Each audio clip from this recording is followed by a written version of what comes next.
Rod Ovid here with another Take 5.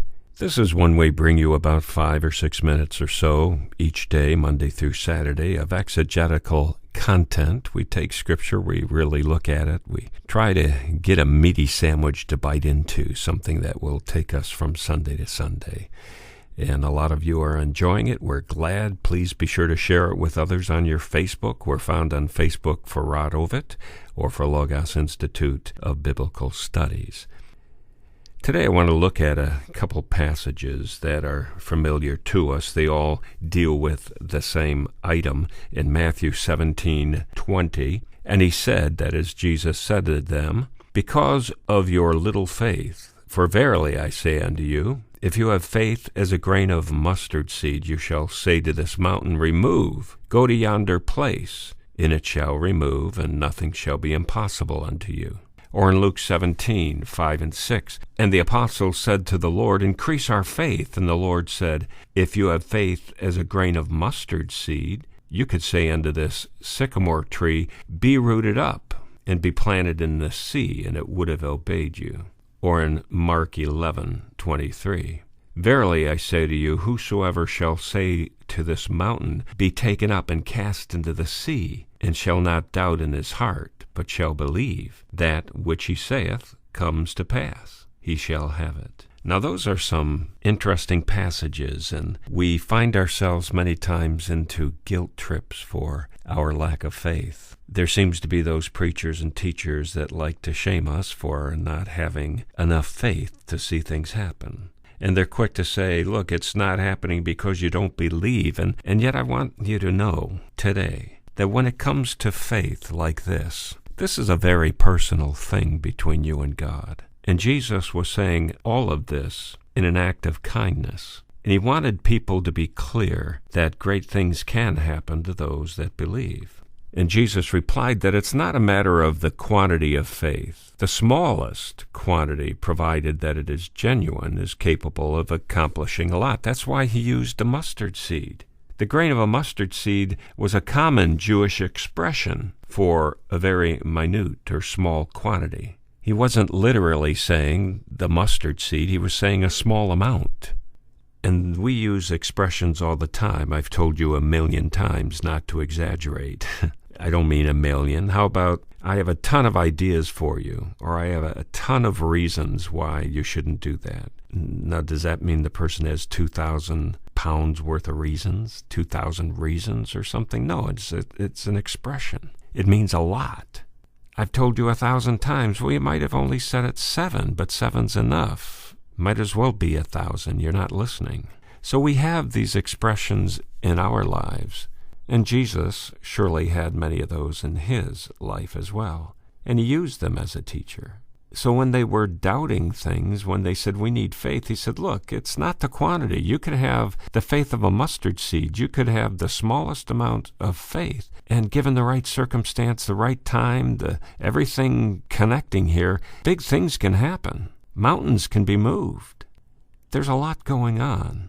And this is very similar. In fact, one of these sayings came out of the episode where they couldn't heal the little boy from his demon possession, right after Jesus came off the mountain. Now, Jesus dealt with it straight away, and the disciples asked him, why couldn't we? And he said, this kind doesn't become resolved without much prayer.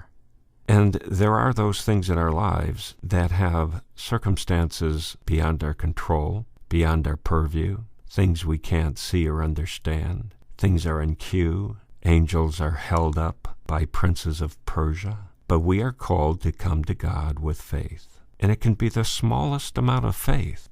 And we can work with God on a situation, and mountains can be moved. But running parallel to that truthful statement are many other statements that say we need to be patient, that my grace is sufficient for you, that we need to wait upon the Lord.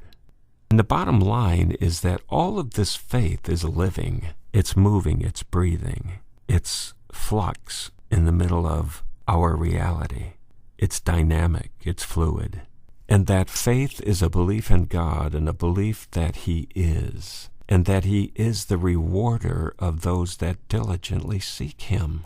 Faith isn't making mountains move. Faith isn't answering every prayer we have. Faith is believing in God, talking to Him honestly and earnestly, and saying, I need help in this circumstance. Listen to me, help me, hear my cry. And there are a myriad of ways in which God might answer that prayer. It's not always the way we think. We might think a mountain has to be moved, and pretty soon we find a tunnel that goes through it. Or we say, move that mountain, and all of a sudden there's a doorway we never saw. We open it up, and we're on the other side. Or we say, move that mountain, and God says, you don't understand this, but I have that mountain there for a reason, and I can't move it. I don't want to move it. You're going to have to walk around, but I'll be with you. Let's walk together, and we'll get to the other side. And we find ourselves on a journey.